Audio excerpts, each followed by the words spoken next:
Chapter 21, Neural Control and Coordination. As you know, the functions of the organs or organ systems in our body must be coordinated to maintain homeostasis. Coordination is the process through which two or more organs interact and complement the functions of one another.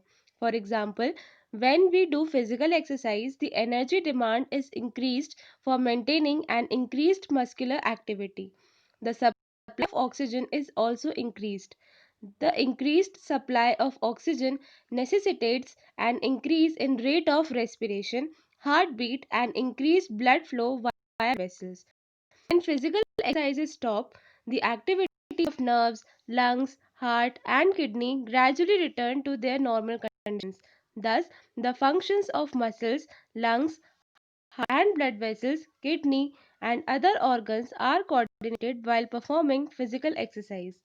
In our body, the neural system and the endocrine system jointly coordinate and integrate all the activities of the organs so that they function in a synchronized fashion.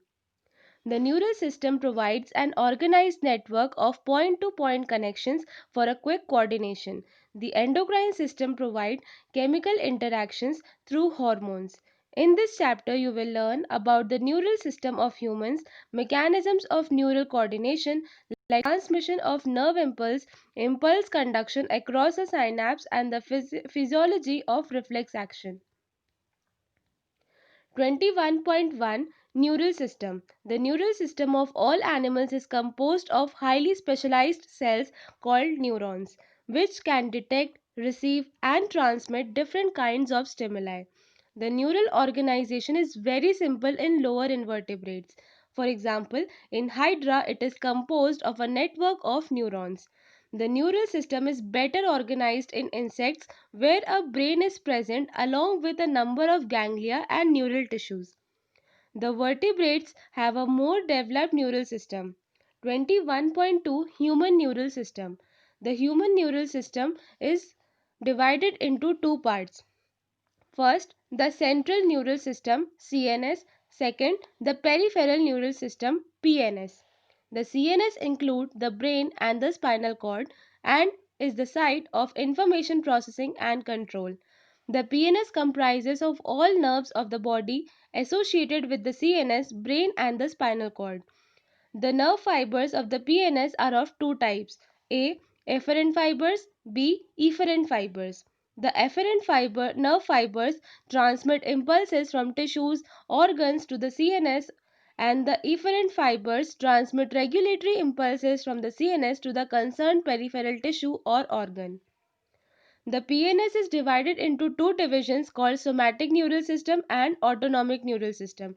The somatic neural system relays impulses from the CNS to skeletal muscles, while the autonomic neural system transmits impulses from the CNS to the involuntary organs and smooth muscles of the body. The autonomic neural system is further classified into sympathetic neural system and parasympathetic neural system.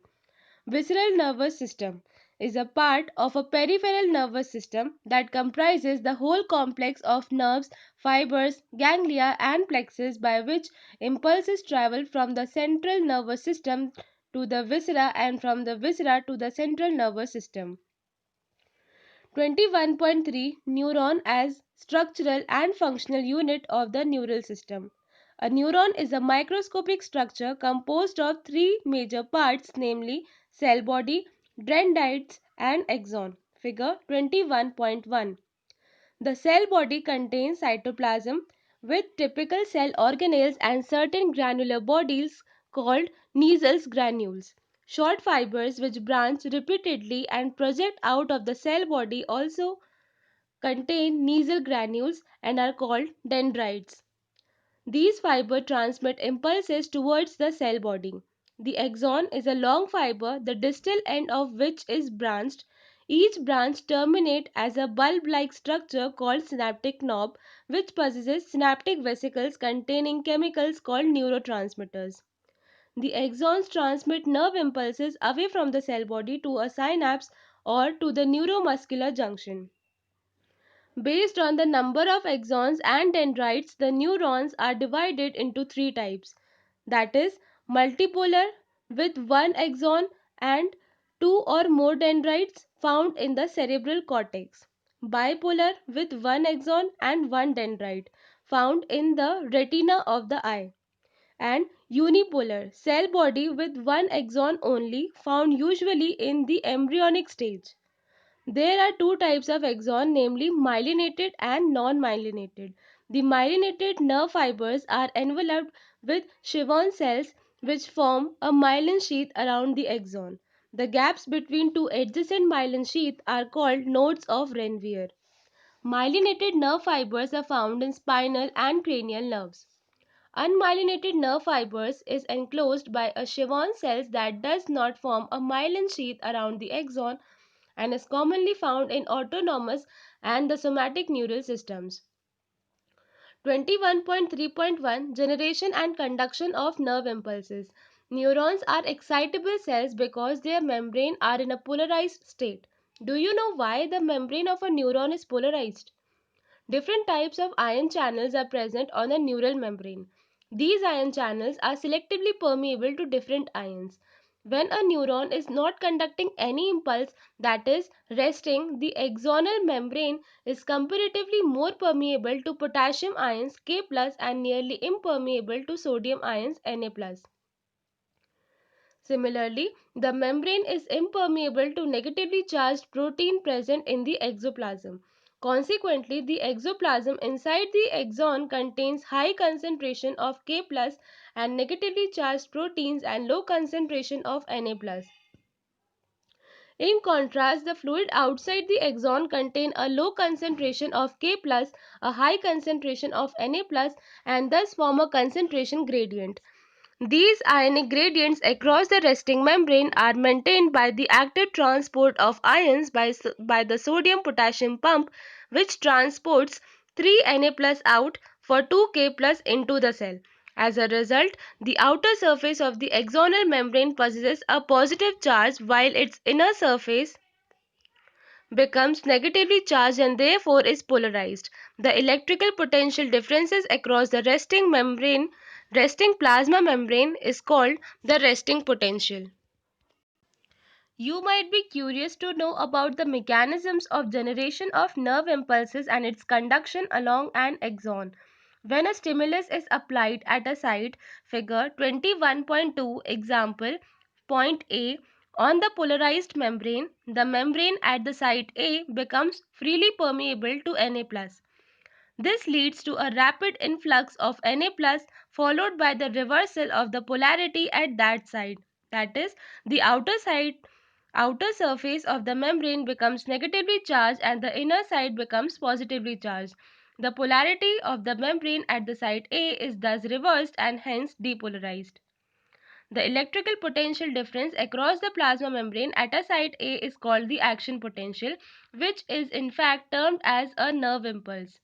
At sites immediately ahead the axon, example site B, membrane has a positive charge on the outer surface and a negative charge on its inner surface. As a result, a current flows on the inner surface from site A to site B. On the outer surface, current flows from site B to site A. Figure 21.2 to complete the circuit of current flow.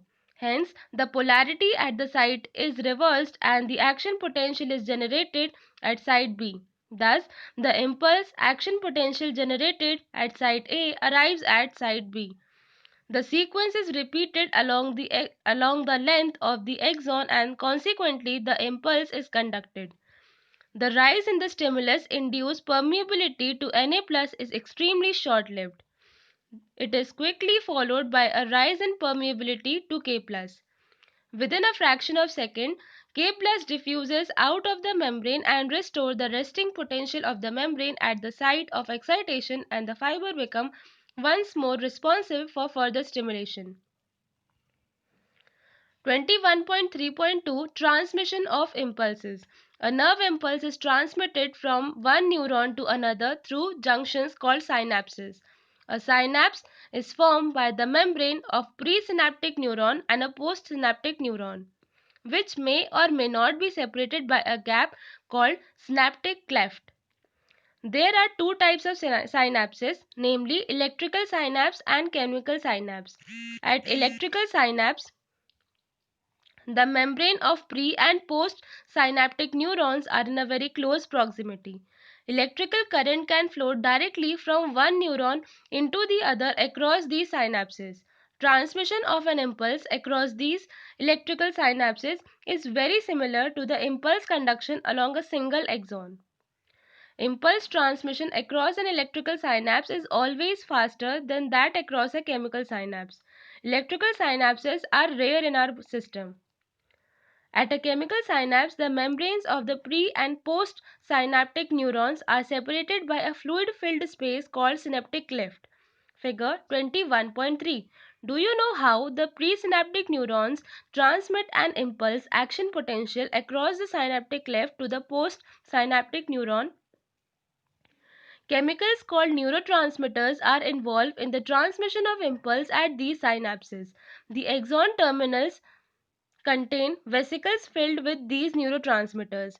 When an impulse action potential arrives at the axon terminal, it stimulates the movement of synaptic vesicles towards the membrane where they fuse with the plasma membrane and release their neurotransmitter in the synaptic cleft.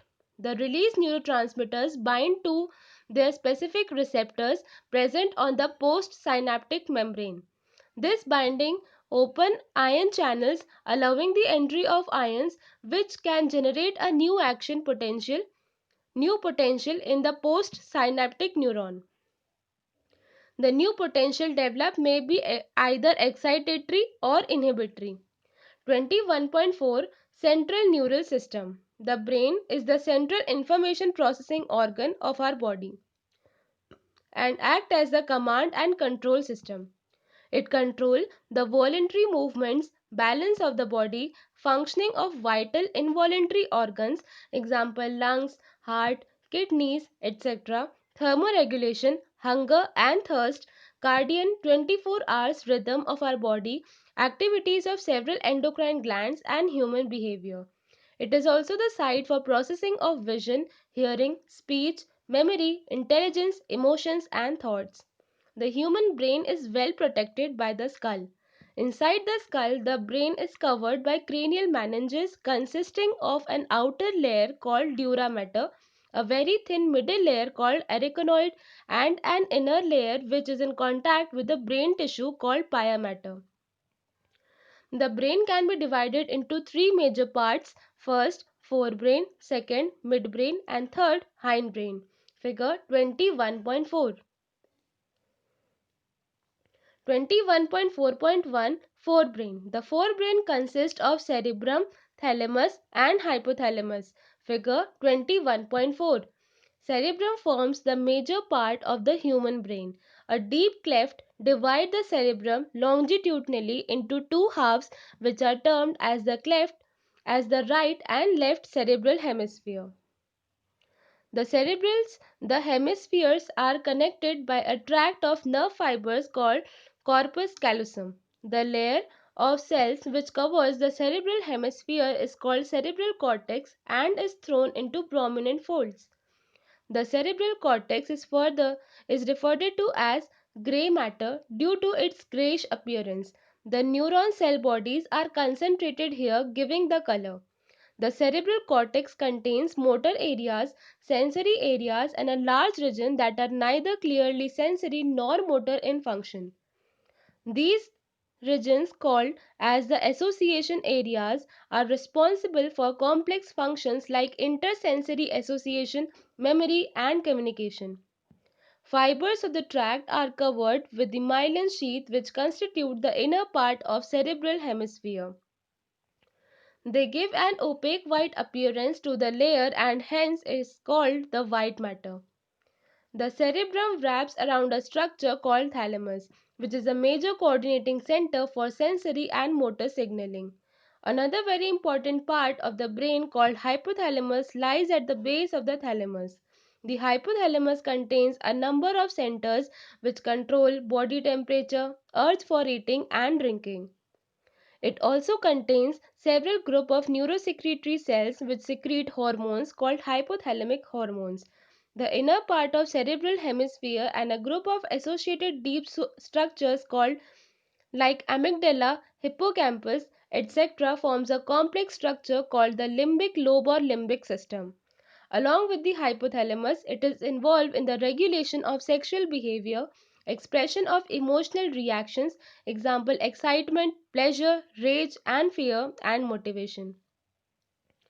21.4.2 Midbrain. The midbrain is located between the thalamus, hypothalamus of the forebrain and pons of the hindbrain. A canal called the cerebral aqueduct passes through the midbrain. The dorsal portion of the midbrain consists main lobes called corpora quadrigemina. 21.4.3 Hindbrain.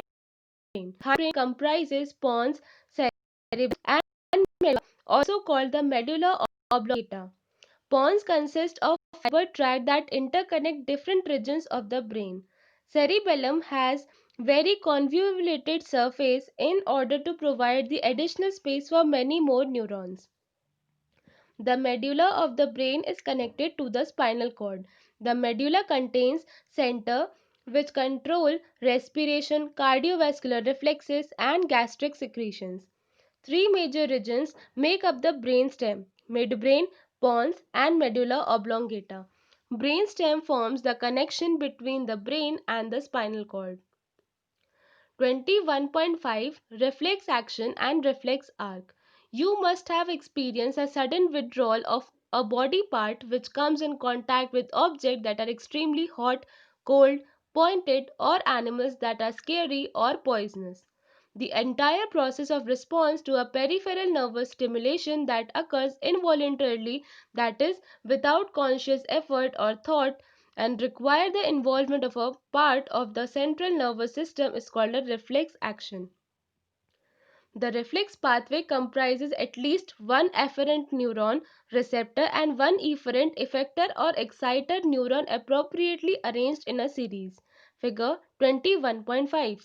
The afferent neuron receives signals from a sensory organ and transmit the impulse via a dorsal nerve route into the CNS at the level of spinal cord. The afferent neuron that carries signals from CNS to the effector. The stimulus and response thus form a reflex arc as shown below in the knee-jerk reflex. You should carefully study figure 21.5 to understand the mechanism of a knee-jerk reflex. 21.6 Sensory reception and processing. Have you ever thought, how do you feel the climatic changes in the environment? How do you see an object and its color? How do you hear a sound? The sensory organs detect all types of changes in the environment and send appropriate signals to the CNS where all the inputs are processed and analyzed. Signals are then sent to different parts, centers of the brain. This is how you can sense changes in the environment. Sense organs. We smell things by our nose, taste by tongue, hear by ear, and see objects by eyes. The nose contains mucus-coated receptors which are specialized for receiving the sense of smell and are called olfactory receptors. These are made up of olfactory epithelium that consists of three kinds of cells. The neurons of the olfactory epithelium extend from the outside environment directly into a pair of broad bean-shaped sized organ called olfactory bulb, which are extensions of the brain's limbic system. Both nose and tongue detect dissolved chemicals. The chemical senses of gustation, taste, and olfactory smell are functionally similar and interrelated. The tongue detects taste through taste bud, containing gustatory receptors. With each taste of food or sip of drink, the brain integrates the differential input from the taste buds and a complex behavior is perceived. In the following section, you will be introduced to the structure and functioning of the eye, sensory organ for vision, and the ear, sensory organ for hearing. 21.6.1 Eye. Our paired eyes are located in a sockets of the skull called orbits. A brief A brief account of structure and functions of the human eye are given in the following sections. 21.6.1.1 Parts of an eye. The adult human eyeball is nearly a spherical structure. The walls of the eyeball is composed of three layers. Figure 21.6. The external layer is composed of a dense connective tissue and is called the sclera. The anterior portion of this layer is called cornea. The middle layer, choroid, contains many blood vessels and look bluish in color. The choroid layer is thin over the posterior two-thirds of the eyeball, but it becomes thick in the anterior part to form the ciliary body. The ciliary body itself continues forwards to form a pigmented and opaque structure called the iris, which is a visible colored portion of the eye. The eyeball contains a transparent crystalline lens which is held in place by ligaments attached to the ciliary body. In front of the lens, the aperture surrounded by the iris is called the pupil. The diameter of the pupil is regulated by muscle fibers of iris. The inner layer is the retina, and it contains three layers of neural cells from inside to outside: ganglion cells, bipolar cells, and photoreceptor cells. There are two types of photoreceptor cells, namely rods and cones. These cells contain a light-sensitive protein called the photopigment. The daylight, photopic vision, and the color vision are functions of cones, and the twilight, scotopic vision is the functions of the rod. The rods contain a purplish red protein called the rhodopsin or visual purple, which contain a derivative of vitamin A. In the human eye, there are three types of cones which possesses their own characteristic photopigment that respond to red, green, blue light. The sensations of different colors are produced by various combinations of these cones and the photopigments. When these cones are stimulated equally, a sensation of white light is produced. The optic nerves leave the eye and the retinal blood vessel enter it at a point medial to and slightly above the posterior pole of the eyeball. Photoreceptor cells are not present in that region and hence is called the blind spot. At the posterior pole of the eye, lateral to the blind spot, there is a yellowish pigmented spot called macula lutea, with a central pit called the fovea. The fovea is a thinned out portion of the retina where only the cones are densely packed. It is a point where the visual acuity resolution is the greatest. The space between the cornea and the lens is called the aqueous chamber and contain a thin watery fluid called aqueous humor. The space between the lenses and the retina is called the vitreous chamber and is filled with a transparent gel called vitreous humor. 21.6.1.2 Mechanism of vision. The light rays is invisible wavelength focused on the retina through the cornea and lens generate potentials, impulses in rods and cones. As mentioned earlier, the photosensitive compounds photopigments in the human eye is composed of opsin, a protein, and retinal and aldehyde of vitamin A. Light induces dissociation of the retinal from opsin, resulting in changes in the structure of the opsin. This causes membrane permeability changes. As a result, potential differences are generated in the photoreceptor cells. This produces a signal that generates action potential in the ganglion cells through the bipolar cells. These action potentials impulses are transmitted by the optic nerves to the visual cortex area of the brain where the neural impulses are analyzed and the image formed on the retina is recognized based on earlier memory and experiences. 21.6.2 The ear. The ear performs two sensory functions: hearing and maintenance of a body balance. Anatomically, the ear can be divided into three major sections called the outer ear, the middle ear, and the inner ear. Figure 21.7. The outer ear consists of the pinna and external auditory meatus canal. The pinna collects the vibration of in the air which produce sounds. The external auditory meatus leads inward and extends up to the tympanic membrane, the eardrum.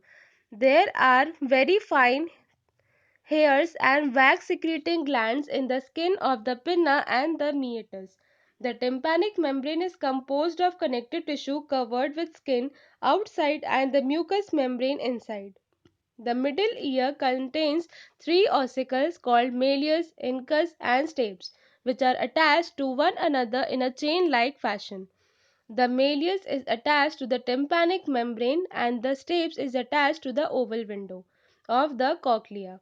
The ear ossicles increase the efficiency of transmission of sound waves to the inner ear.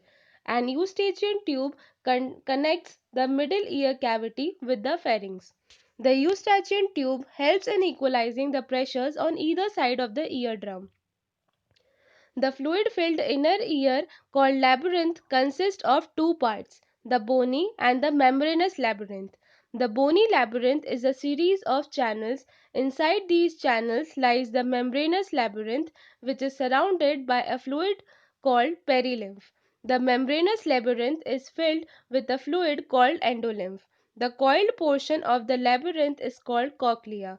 The membranes constituting cochlea, the Reisner's and the basilar, divide the surrounding perilymph-filled bony labyrinth into an upper scala vestibuli and a lower scala tympani. Figure 21.8. The space within cochlea, called the scala media, is filled with endolymph. At the base of the cochlea, the scala vestibuli ends at the oval window, while the scala tympani terminates at the round window which opens into the middle ear. The organ of Corti is a structure located on the basilar membrane which contains hair cells that act as auditory receptor. The hair cells are present in rows on the internal side of the organ of Corti. The basal end of the hair cells is in a close contact with the afferent nerve fibers. A large number of processes called stereocilia are projected from the apical part of each hair cell. Above the rows of hair cell is a thin elastic membrane called tectorial membrane. The inner ear also contains a complex system called vestibular apparatus located above the cochlea. The vestibular apparatus is composed of three semicircular canals and the otolith. Macula is the sensory part of saccule and utricule. Each semicircular canal lies in a different plane at right angle to each other. The membranous canal are suspended in the perilymph of the bony canal. The base of the canal is swollen and is called ampulla, which contain a projecting ridge called cristae ampullaris, which has hair cells. The saccule and utricule contain a projecting ridge called macula.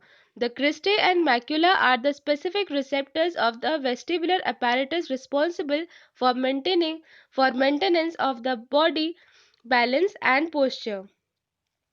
20.6.2.1 Mechanism of hearing. How does ear convert sound wave into neural impulses which are sensed and processed by the brain, enabling us to recognize a sound? The external ear receives sound waves and directs them to the eardrum. The eardrum vibrates in response to the sound waves, and these vibrations are transmitted through the ear ossicles, malleus incus stapes, to the oval window. The vibrations are passed through the oval window on to the fluid of the cochlea where they generate waves in the lymph. The waves in the lymph induce a ripple in the basilar membrane. These movements of the basilar membrane bend the hair cells, pressing them against the tectorial membrane. As a result, nerve impulses are generated in the associated afferent neurons. These impulses are transmitted by the afferent fibers via auditory nerves to the auditory cortex of the brain, where the impulses are analyzed and the sound is recognized.